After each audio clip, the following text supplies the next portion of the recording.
Mari kita mulai dari diri kita sendiri. Jadikan pekerjaan itu sebagai ibadah kita. Jadikan pekerjaan itu bukan sebagai suatu beban. Dan rasakan itu sebagai suatu ilmu yang begitu besar yang kita peroleh dari pimpinan kita yang telah memberi tugas dan amanahnya kepada kita secara pribadi. Dan percayalah bahwa kenapa perusahaan memberikan Anda tugas ini, karena mereka yakin ya, Andalah orang yang tepat untuk mengerjakan tugas-tugas tersebut. Dan insya Allah jika kita mengerjakannya dengan baik, mengikuti seluruh rangkaian SOP yang ada, kemudian juga dilandasi dengan keimanan, dan bekerja itu bukan karena suatu pamrih, saya yakin teman-teman akan mendapatkan karir yang cemerlang di Pegadaian. Assalamualaikum warahmatullahi wabarakatuh. Halo insan Pegadaian dimanapun kalian berada, salam sadar risiko. Sebelumnya kami izin untuk tidak menggunakan masker karena seluruh kru yang bertugas telah mematuhi protokol kesehatan yang ada.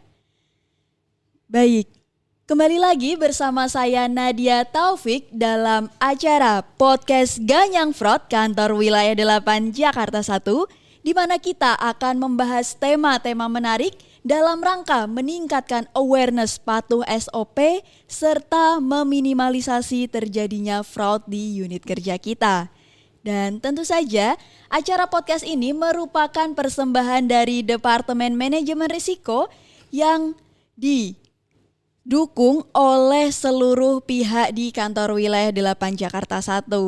Dan yang pasti nantinya akan kita hadirkan narasumber-narasumber hebat yang akan memberikan insight mereka dalam mengganyang fraud.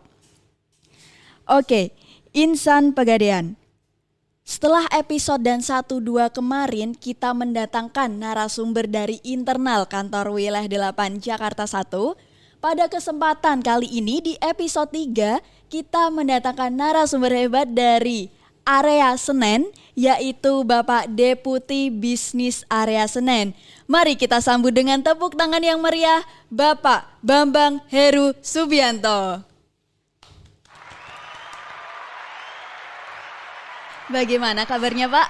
Alhamdulillah sehat Mbak Nadia. Alhamdulillah, sebelumnya terima kasih banyak telah meluangkan waktunya untuk dapat menjadi narasumber di acara podcast kita kali ini. Oke, insan Pegadaian. Sedikit informasi untuk para insan Pegadaian khususnya di Kantor Wilayah 8 Jakarta 1.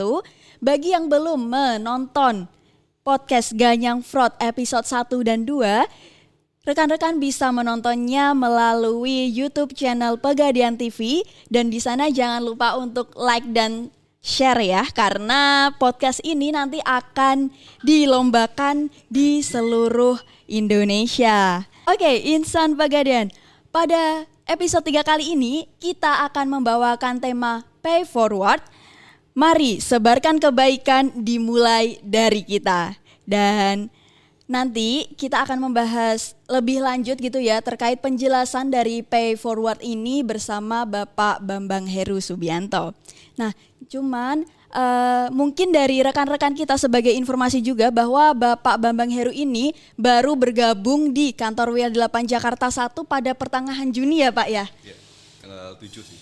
Tepatnya tanggal 7. Nah, mungkin bagi sebagian rekan-rekan khususnya di Kantor Wilayah 8 Jakarta 1 di luar area Senen mungkin belum kenal juga ya dengan Pak Bambang Heru. Jadi kita akan berkenalan terlebih dahulu dengan Pak Bambang Heru. Baik Bapak. Sejauh yang saya tahu ya, Bapak lahirnya di Bandung. Ya.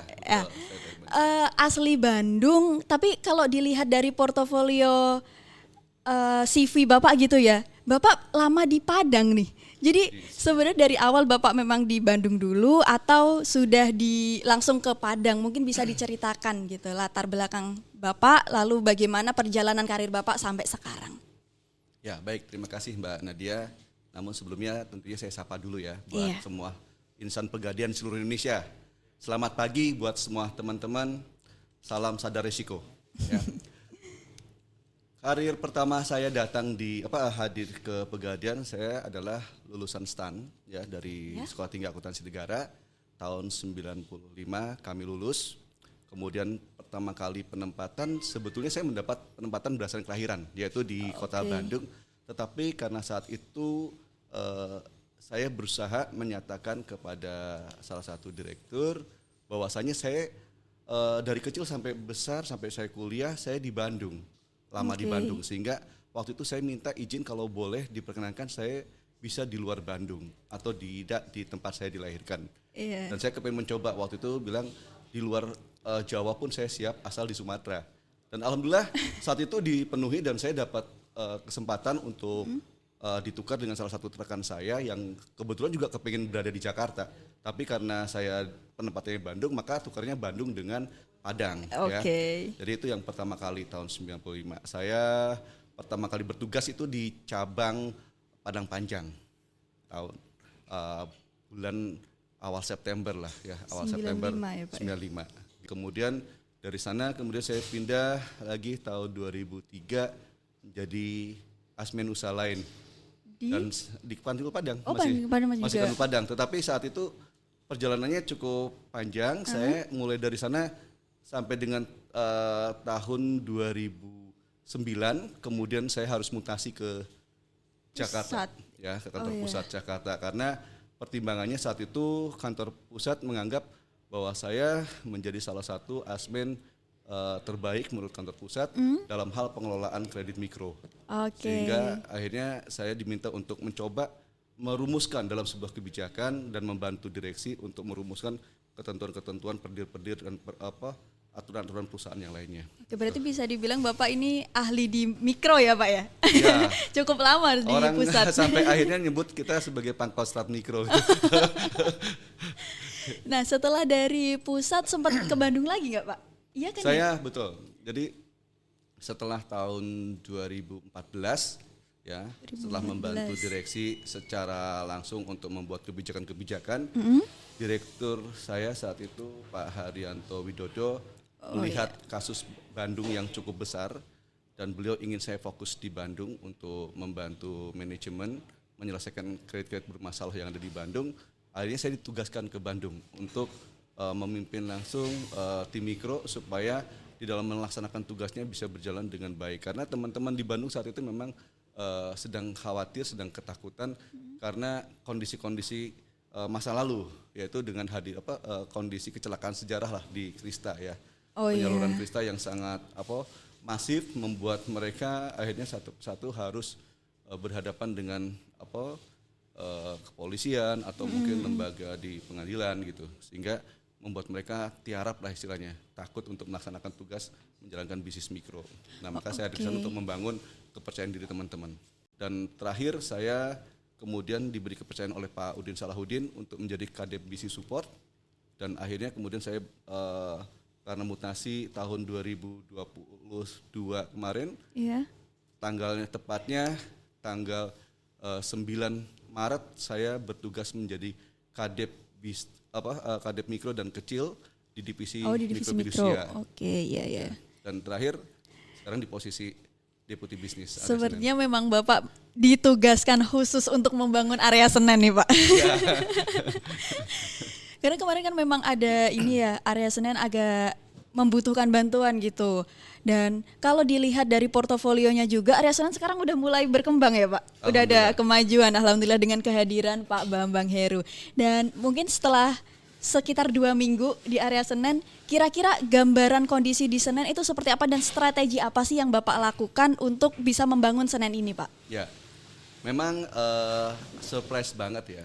Terima kasih kepada Pak Dirut dan jajaran direksi yang setelah mempercayakan area Senen kepada saya khususnya. Sebagaimana saya ketahui dan juga mungkin banyak isu yang beredar bahwa Senen atau Jakarta ini adalah lingkungan yang sangat convert ya, sehingga mereka nggak mau terganggu oleh kenyamanannya oleh satu kebijakan atau ketentuan-ketentuan apalagi yang dilakukan oleh Deputi Bisnis ya. Di sini teman-teman dianggap terlalu santai ya oleh manajemen yang melihatnya, dan kemudian juga teman-teman kebanyakan selalu kepenginnya katanya itu ingin pulang cepat gitu kan, pulang cepat karena mereka khawatir nanti di jalanan mereka terlambat ya, macet dan segala macamnya, sehingga saya harus mencoba strategi tertentu yang memang saya fokuskan bagaimana mengoptimalkan waktu kerja itu betul-betul efektif. Untuk itu. Nah, ini yang saya lakukan pertama kali di Senen adalah membangun budaya kerja yang baik. Ya. Tentunya dengan membawa mereka mengingat masa lalunya saja ya. Awal-awal saya masuk ke cabang, saya tidak menggunakan cara-cara yang harus seperti orang lihat saya selama ini sebagai Pangkostrat selalu katanya Pak Heru ini galak. Sebenarnya saya nggak galak. Saya punya energi yang sangat tinggi dan membawa semangat buat teman-teman. Bedakan itu antara galak dan semangat. Ya. Penuh semangat tuh beda. Tidak berarti harus galak. Kalau ibarat orang ketemu saya bilang saya ini jamu buat kalian. Mungkin terasa pahit tapi menyehatkan tubuh kalian. Tapi kalau yang lain mungkin sebagai sebuah sirup. Tapi hati-hati, sirup itu bisa bikin Anda kena diabetes. Iya, diabetes.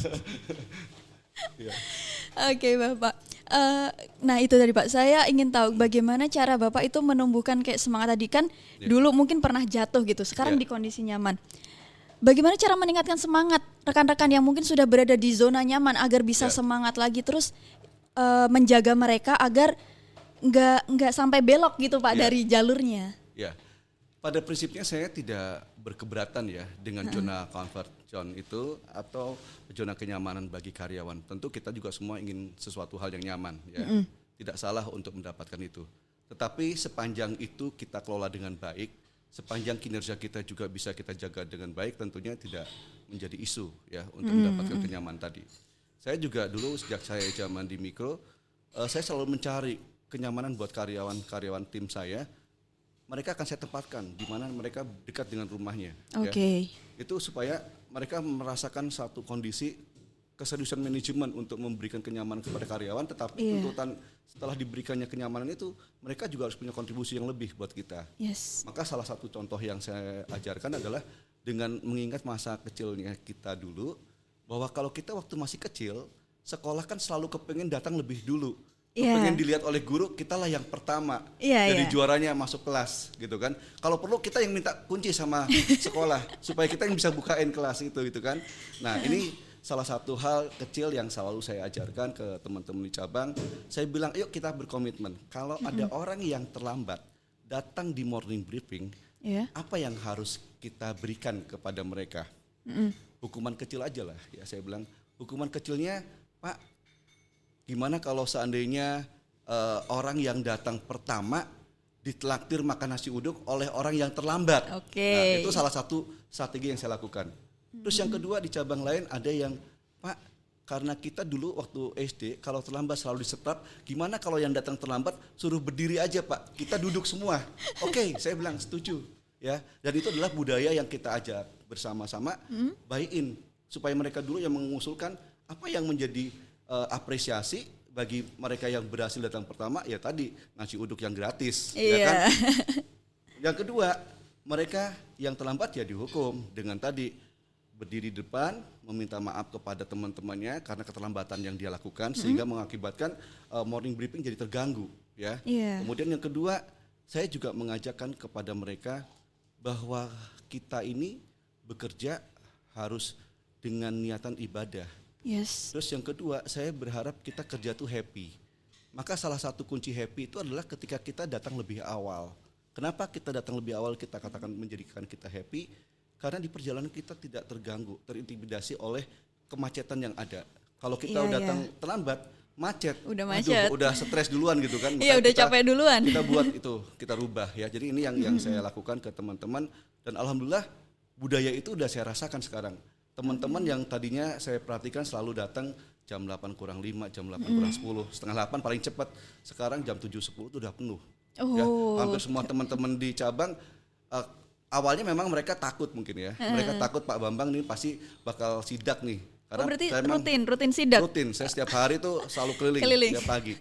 Karena saya memastikan bahwa itu harus menjadi habit dulu buat mereka. Ya, tapi ini alhamdulillah terima kasih juga buat teman-teman saya di area Senen ya, khususnya di cabang-cabang yang sudah melaksanakan ya kewajibannya sebagai insan pegadaian yang berbudaya, akhlak yang baik, maka mereka datang tepat waktu.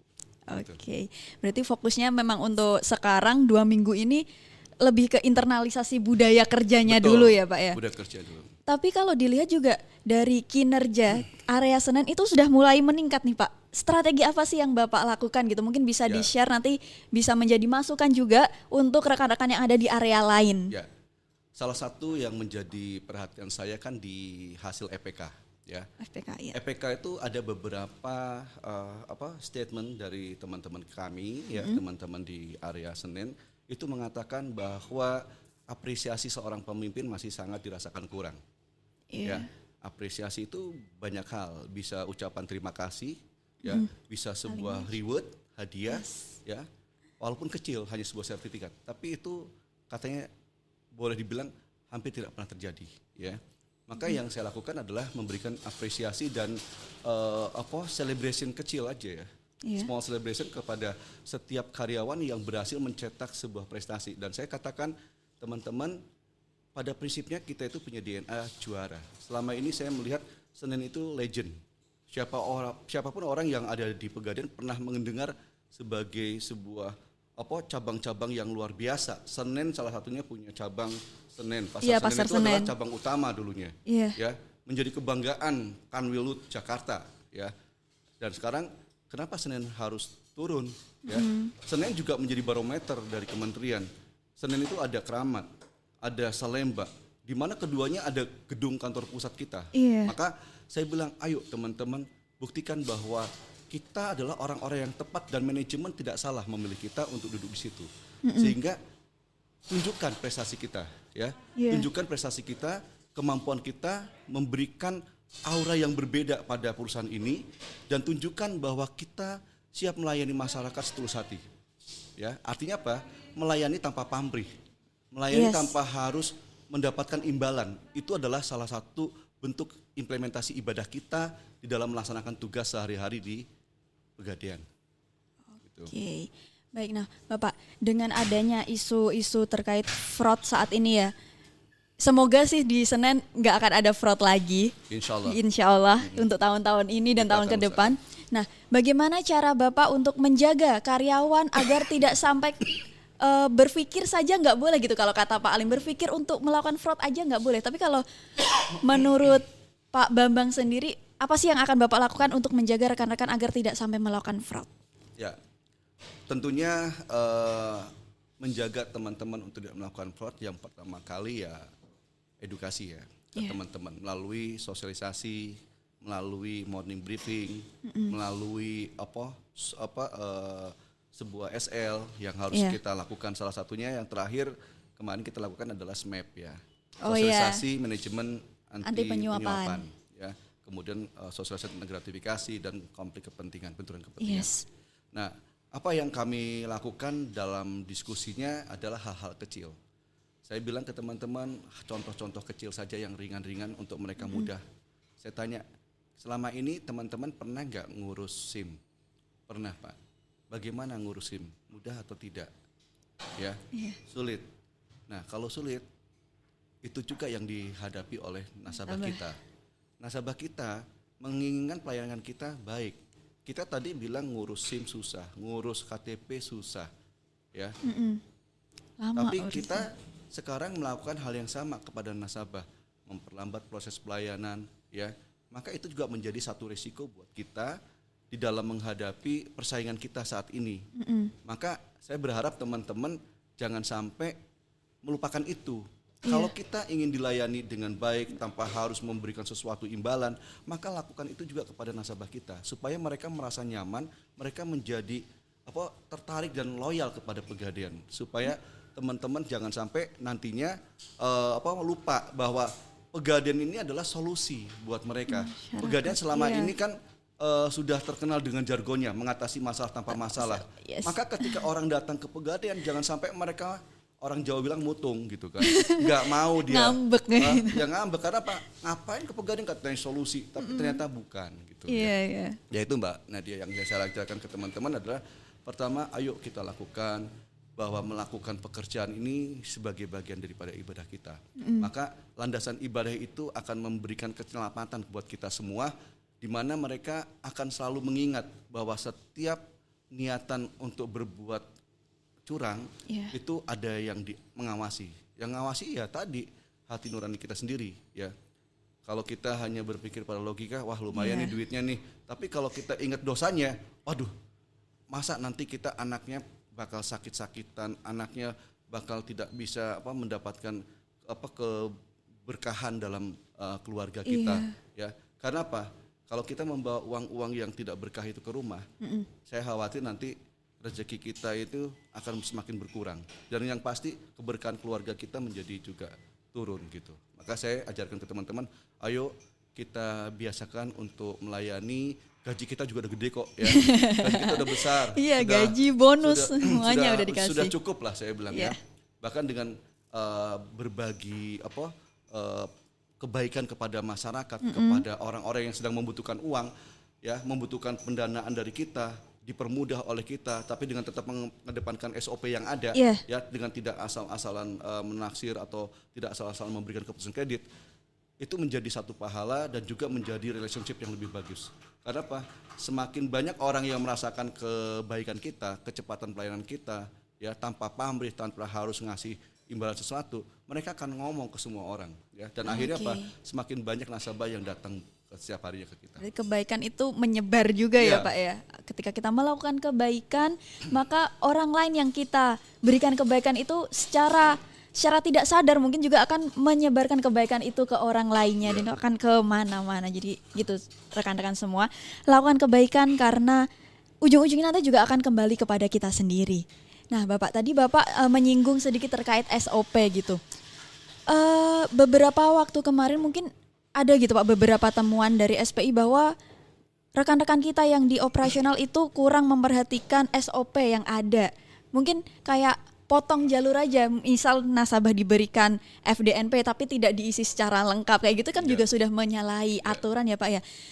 Meskipun kalau dilihat dari Senen sendiri, kemarin ada Senen sama Salemba yang didatangi BI, ini sebagai informasi juga kepada rekan-rekan bahwa pada hari Selasa kemarin tanggal 28 Juni itu cabang Salemba dan cabang Pasar Senen itu didatangi oleh BI untuk persiapan audit mutual evaluation review sebagai perwakilan nanti dari Indonesia untuk bisa menjadi anggota FATF.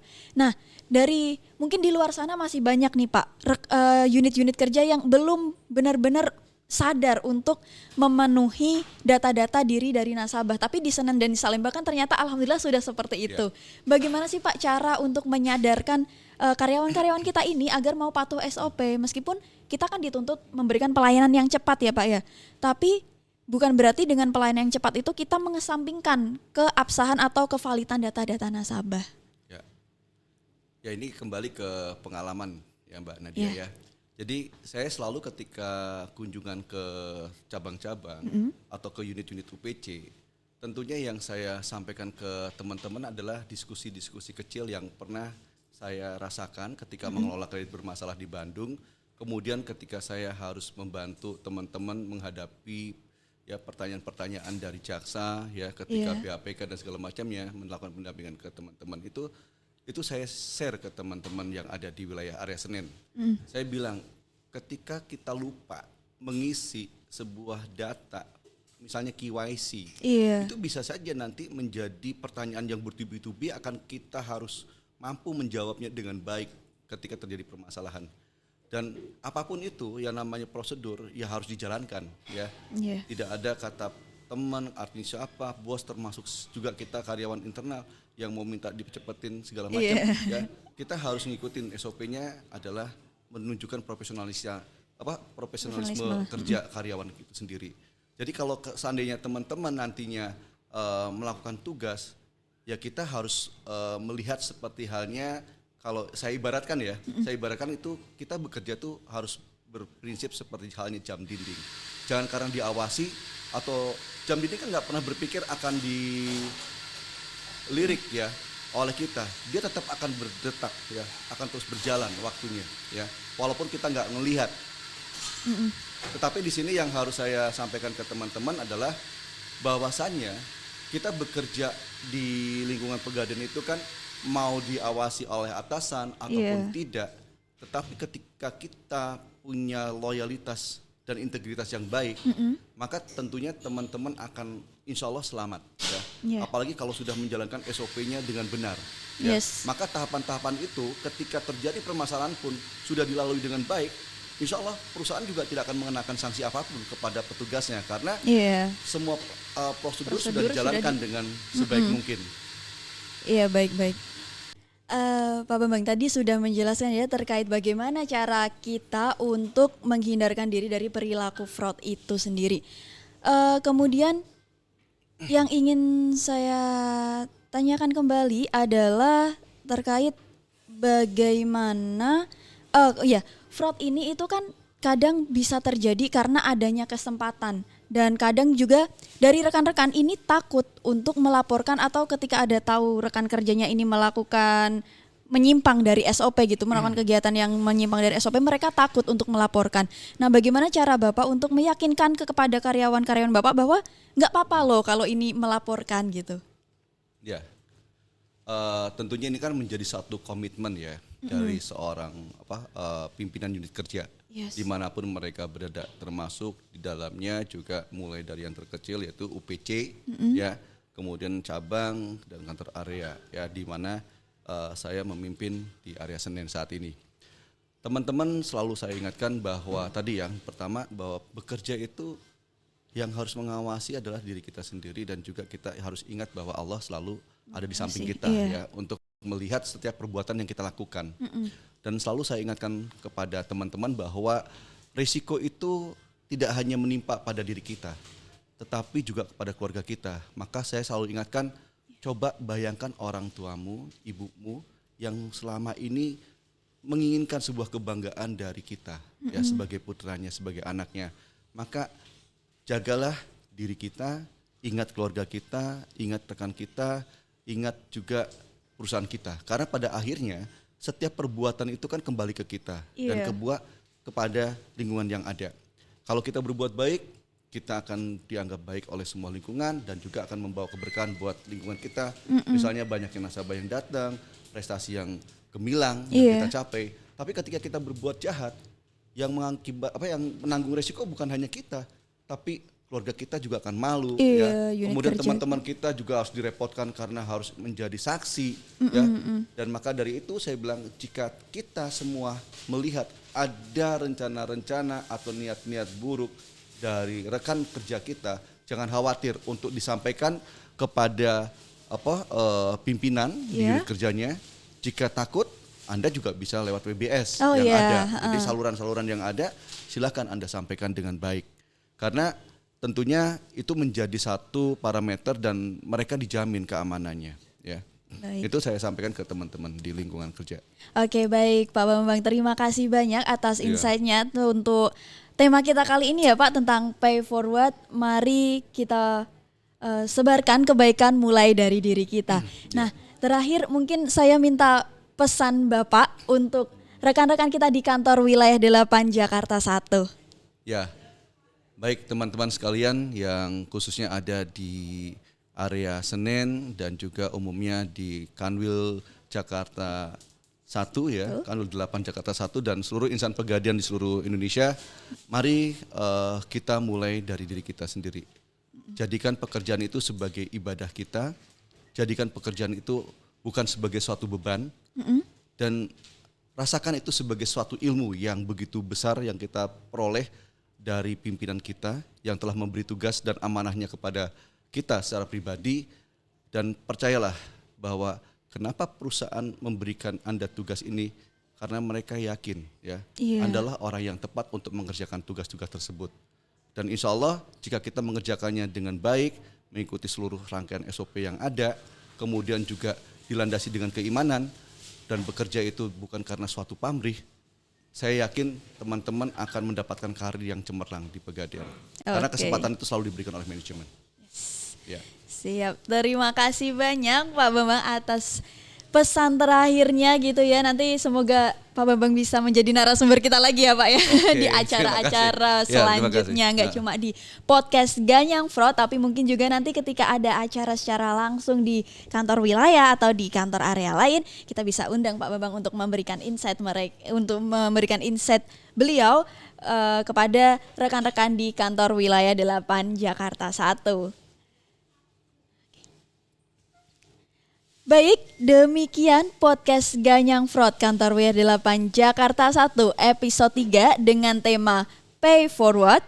Dan terima kasih atas atensinya. Sampai jumpa di podcast Ganyang Frot kantor wilayah 8 Jakarta 1 di bulan depan, karena kita akan hadirkan narasumber yang tidak kalah hebat dari narasumber kita hari ini. Akhir kata, saya Nadia Taufik dan juga narasumber hebat saya Bapak Bambang Heru Subianto mohon pamit undur diri. Wabillahi taufik wal hidayah. Wassalamualaikum warahmatullahi wabarakatuh.